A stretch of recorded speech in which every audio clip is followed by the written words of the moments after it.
Olá, o Shabat aparece, vamos recebê-lo. Shalom, seja bem-vindo à casa dos Bnei Anussim. Vamos aos principais destaques da Parashá que será estudada nesse Shabat. A Parashá Shelach começa com o incidente principal do mau relatório dos espiões na terra de Israel, enquanto o povo judeu se preparava para entrar na terra de Israel. Pois é, 12 importantes líderes são enviados para pesquisar a terra prometida, dos quais 10 retornaram fazendo um relato negativo ao povo, dizendo que seria impossível ao povo judeu conquistar as poderosas nações que lá viviam. Recusando-se a dar ouvidos aos relatórios positivos de Caleb e Yehoshua, a nação inteira chora e reclama por toda uma noite com uma total histeria e desespero. Deus ameaça o povo judeu de extermínio, quando então Moshe suplica com sucesso para que não sejam totalmente aniquilados. Mesmo assim, Deus declara que serão punidos com 40 anos vagando pelo deserto e durante todo este tempo, toda aquela nação morrerá. Percebendo seu grave erro, um grupo insiste em avançar imediatamente na direção do país, contra a vontade divina, sendo então completamente aniquilados pelas famosas nações de Amaleque e Canaã. Torá então muda para a descrição das libações de vinho que acompanhavam muitas das oferendas levadas ao Mishkan. Após ensinar os detalhes da halá, esta refere-se à porção a ser separada de cada fornada de massa e doada a um Kohen. A Torá menciona várias leis do Tratado da Proibição de adorar ídolos. E o infeliz caso do homem que recebeu pena de morte ao profanar o Shabat carregando lenha. Pois é. A Parashá Shelach termina com o terceiro parágrafo da prece do Shema, contendo a mitzvah de colocar tzitzit, que serve como um constante lembrete para nós de Deus e seus mandamentos. Vayomer Adonai el Moshe lemor. A recitação do tzitzit. Prece linda. A recitação do tzitzit. E usado, né, Zayt, para o cumprimento do homem, né? Algumas pessoas perguntam por que as mulheres não precisam usar o tzitzit. Porque, na verdade, os homens têm uma deficiência de elevação em relação às mulheres. Então, elas têm uma elevação maior do que os homens. Os homens precisam controlar muito próximo seus instintos, principalmente seus instintos sexuais. Então a Torá diz assim: e olhareis e vereis e lembrareis dos mandamentos. Então, esses impulsos, né, o tzitzit também nos ajuda a controlar ou lembrar dos mandamentos em situações e circunstâncias como essa. Né? Zayt, a Parashá Shelach conclui com esse importante ensinamento sobre o tzitzit, mas inicia com um desastroso relato dos espias, né, que seria então um protótipo do Mossad, aqueles que iriam espionar a própria terra com uma estratégia de ocupação, uma estratégia de guerra. Israel estava organizado no deserto pelos seus acampamentos, com todo um efetivo militar, e precisava obter as vantagens, né, as informações, para que traçasse uma estratégia de ocupação da terra que Deus havia prometido a Abraham, que daria a seus descendentes. Terminando então o período em que se completa a iniquidade dos moradores de Eretz Israel, os cananitas e as nações vizinhas, então Israel passa a se preparar para essa ocupação. E essa ocupação, Zayt, com um nível mais elevado de justiça, de cumprimento de Torá, e de cultivo de toda aquela terra. Porém, essa missão é a missão que daria essas informações-chave, essas informações estratégicas, para que Israel, então, tomasse a terra e ocupassem aquilo que Deus havia prometido. Exato. O que deu errado, Zayt? O que deu errado foi exatamente que 10 dos 12 espias, eles voltaram com um aspecto negativo a respeito da conquista da terra que foi prometida por Eterno. Eterno prometeu aquela terra e os herdeiros de Abraão, que recebeu aquela terra, eles são aqueles que tinham na época que tomar aquela terra, porque aquilo já estava prometido e o Eterno ia lutar junto com eles. Ou seja, não importa a força do inimigo, o Eterno estava com o povo e o povo ia lutar e ia conquistar. Porém, essas pessoas, elas se viram com medo. São aquelas pessoas que sentem medo, né, da guerra. Então, essas pessoas vieram com relatos negativos, dizendo que seria impossível ao povo, olha só, conquistar aquela terra.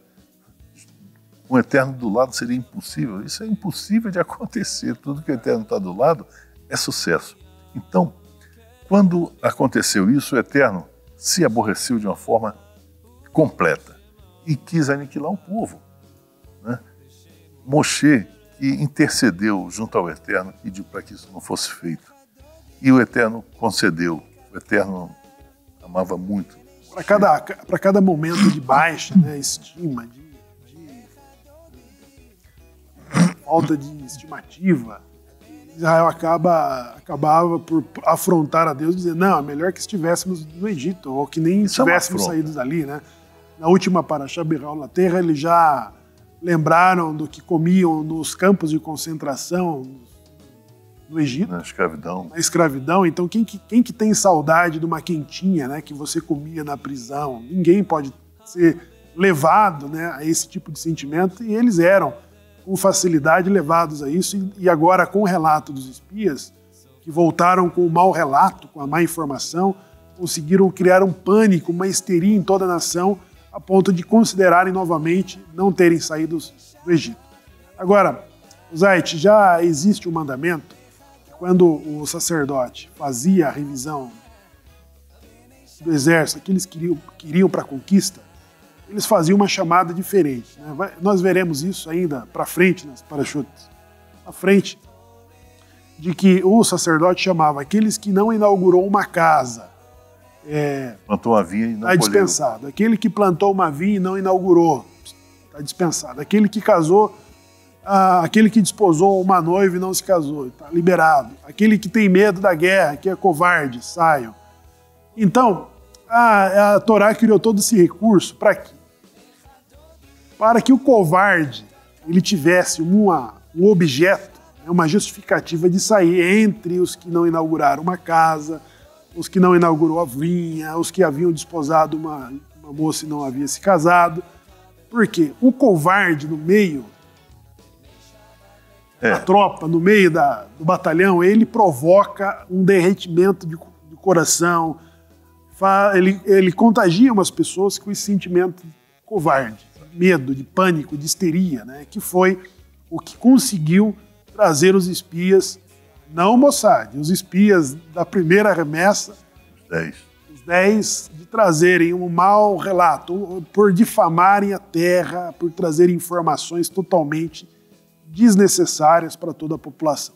De uma forma Agora, da contramão, nós tínhamos 2 dos enviados, que, pelo contrário, trouxeram as informações necessárias com total disposição de enfrentar o desafio de ocuparem a terra que Deus havia já prometido a eles, né, Zay? Deus não faz promessas vãs. O ponto é que o povo percebeu o erro que havia cometido, o erro gravíssimo que havia cometido de não ter confiado no Eterno, quando o Eterno disse que aquela terra era deles. Não confiaram no Eterno, não acharam que o Eterno fosse acompanhá-los e trazer a vitória. O Eterno não luta por ninguém. O Eterno luta com alguém. O Eterno lutaria com o povo, como lutou depois, né?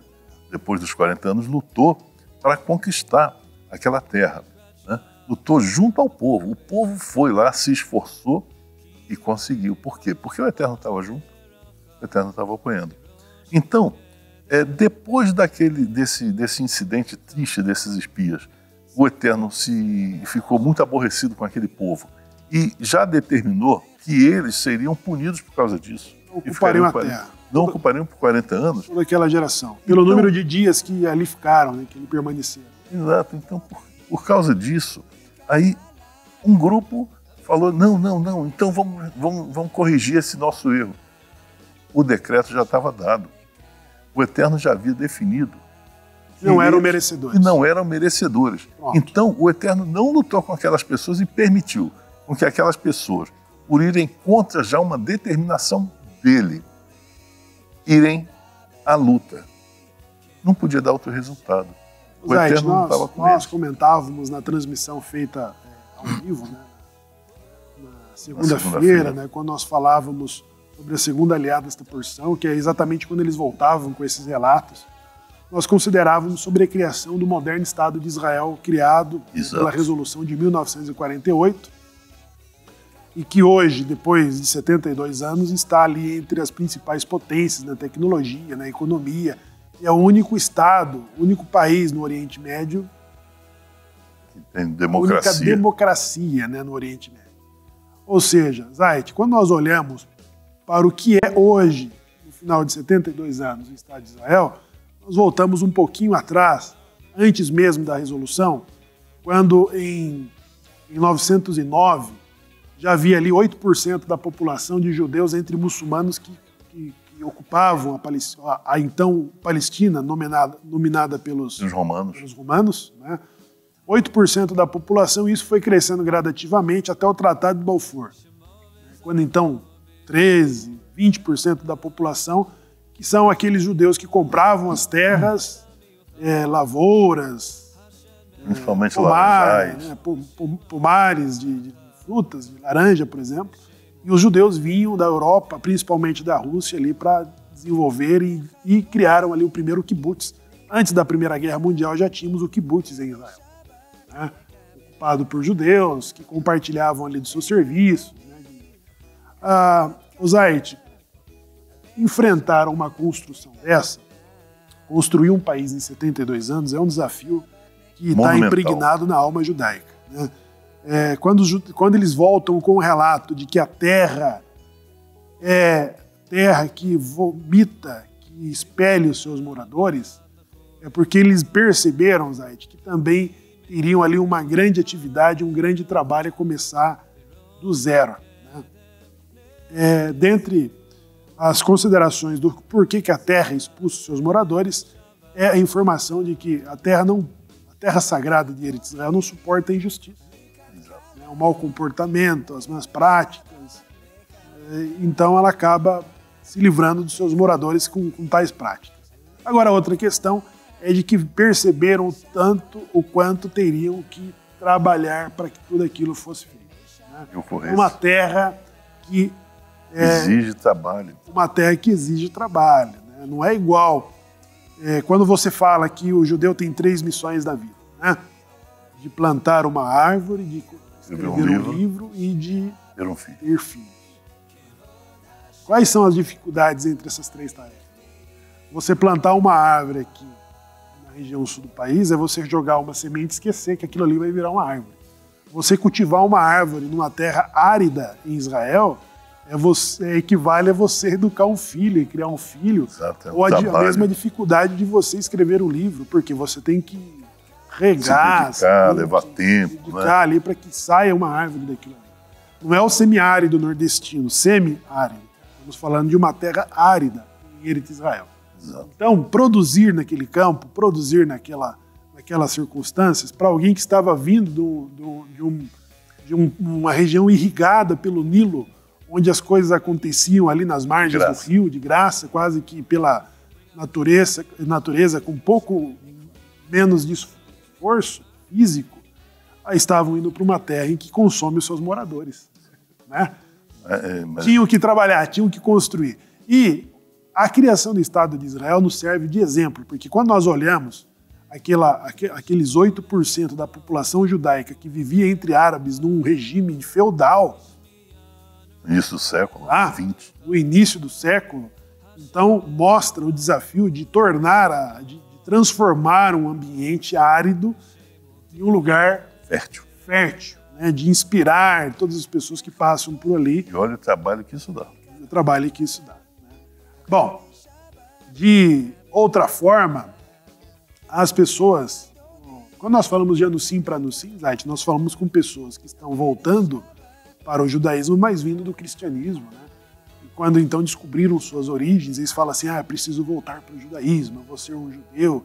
Então ele vai lá e bate na porta da sinagoga da comunidade judaica organizada, que do pós-guerra, né, são os judeus do Shoah, do Holocausto, que eles construíram um cemitério, eles construíram uma escola para os seus filhos não terem uma educação mista, eles fizeram sinagogas, mikves, clubes, museus, tudo organizado. Organizações filantrópicas, tudo para receber e atender o ciclo da vida, das tradições de uma população judaica no Brasil de 120 mil judeus. Pois é. Ela é maior do que o México, porém menor que a população judaica da Argentina. E quando nós falamos de um judaísmo emergente, nós estamos falando dos descendentes de Bnei Anussim, que são os judeus da Península Ibérica que foram convertidos ao cristianismo, vieram para o Brasil e os historiadores afirmam que para cada 4 portugueses que estavam no Brasil, 3 eram cristãos novos, ou seja, os judeus que foram convertidos à força. Então estima-se, esses mesmos historiadores e pesquisadores, de que a população brasileira tem uma composição de 70% dela com uma ascendência judaica.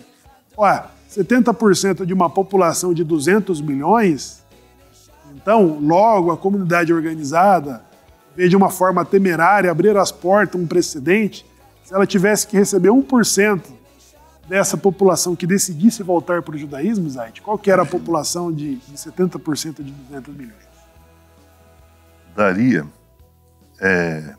7 vezes 2, 14, 140 mil. Vamos falar que... Mil, 14, dá 1 milhão e 400 mil. Vamos falar que 1%, né, de metade da população brasileira acordasse hoje falando, não, vou voltar para o judaísmo. Então, imagina toda a estrutura da comunidade organizada que existe hoje no Brasil é para atender os judeus do pós-guerra, de 120, uma população de 120 mil judeus. E aqueles que vieram também antes da guerra, né? Então, o judaísmo emergente é esse movimento de cristãos novos, de Bnei Anussim, que estão voltando a buscar as suas origens, já com a decisão de praticarem judaísmo, de adotarem para si a identidade judaica, terão que começar essa construção de construir sinagogas, mikvayot, adquirirem Torah kasher, de fazerem uma escola para os seus filhos não terem uma educação mista, um cemitério para sepultar os nossos mortos, não junto com outras culturas, né? Hospitais, instituições filantrópicas, né? As escolas e clubes, né? Tudo que a comunidade organizada já construiu, e já está tudo ali pronto, e recebe e atende a sua população. Agora, se nós falarmos de 40 milhões de brasileiros, ou de 1%, de 400 mil brasileiros que retornasse hoje para o judaísmo, ele está olhando para essa terra que consome seus moradores, porque tudo precisa ser construído. E é claro, nós gostamos de falar que somos judeus para um Estado judaico que existe há 72 anos. Mas não era assim em 1909, em 1948, quando tudo não existia nada ali, tudo precisou existir.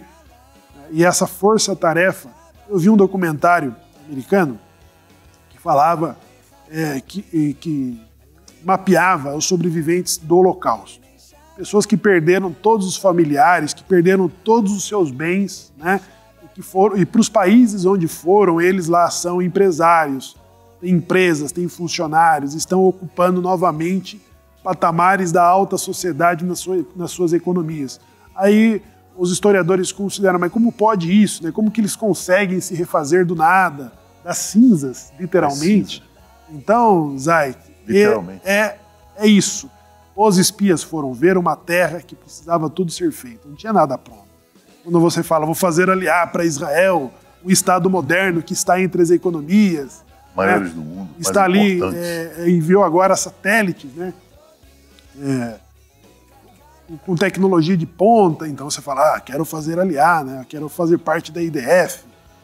É muito simples, né? Mas quantos dos judeus pretendia voltar no ano de 1897, quando a comunidade reformista acabou removendo do Sidurim, né, a frase Leshana Rabab Yerushalayim, porque eles acreditavam que Berlim, outras partes do norte da América, já se tratava da Nova Jerusalém, estavam seguros, né? Não. Então, Jerusalém acabou. Jerusalém. Pelo Eterno. Então, pessoal, as comunidades, os judeus, né, de todas as partes do mundo que voltaram, que hoje nós conhecemos como a criação do Estado de Israel de 1948, tiveram que construir tudo aquilo. Então, é um desafio também, Zayt, para o Bnei Anussim, que ao bater na porta da comunidade organizada, ele vai falar o não, o máximo, né, que ele vai conseguir é ser inserido num grupo de estudo de Bnei Noah, para se conformar ali com as 7 leis, cumprir com uma orientação talvez de algum rabino, mas o contrário não. O contrário, tudo precisa ser construído. Se a pessoa quer se submeter ao jugo de 613 mandamentos, ele precisa então fazer parte de um movimento emergente, de uma comunidade que está adotando os princípios de Torá, porém construindo toda a sua estrutura para atender as gerações futuras. Samuel, eu faço um paralelo entre nós, Bnei Anussim, e o povo judeu que saiu do Egito. No Egito estava tudo feito, estava tudo formado, estava tudo organizado, se comia peixe, se comia carne, se comia pepinos, né? Alho porró. Estava tudo organizado. O povo saiu dessa condição organizada para ir para onde? Para o deserto. E do deserto para tomar uma terra que, embora emanasse pão e mel, leite e mel, era uma terra que tinha que ser toda arada, tinha que ser consertada, tinha que ser melhorada, tinha que ser... Ou seja, exigia trabalho. Consome seus moradores. Consome seus moradores com trabalho. Isso aí, eu faço um paralelo com... Eu comparo com a saída do Bnei Anussim do cristianismo. Porque lá está tudo organizado, está tudo feito, todas as festas, tudo ali organizado. Né? No nosso caso, nós estamos saindo de algo organizado para fazermos a passagem a uma terra que consome os seus moradores. Consome suas energias. Consome as suas energias, você tem que trabalhar, tem que produzir, tem que formar, tem que criar, tem que usar a tua inteligência, tem que usar a tua criatividade para que aquilo prospere.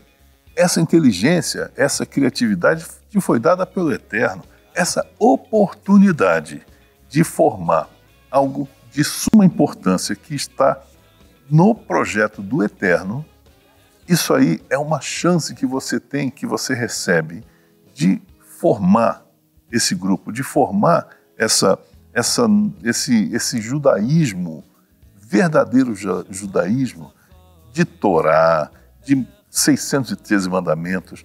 Então, você tem essa oportunidade. Poucas pessoas têm essa oportunidade, você tem. Você tem essa oportunidade. Aproveita, pega isso e abraça com força. E não deixe soltar. E vá junto. E gaste as suas energias, sim. Todos nós temos... Olha, até para respirar nós temos que gastar energia.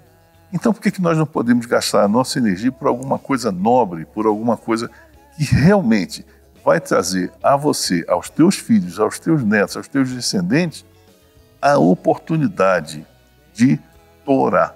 Pessoal, sentiram a energia do Benjamin Zayt? Então, isso e muitas outras coisas serão discutidas nesse Shabat pelo mais competente Minyan. E que fala de Anussim para Anussim. Compartilhe este vídeo com seus amigos no Facebook. Inscreva-se no nosso canal e ative as notificações. Seja um mantenedor da casa dos Bnei Anussim. Shalom.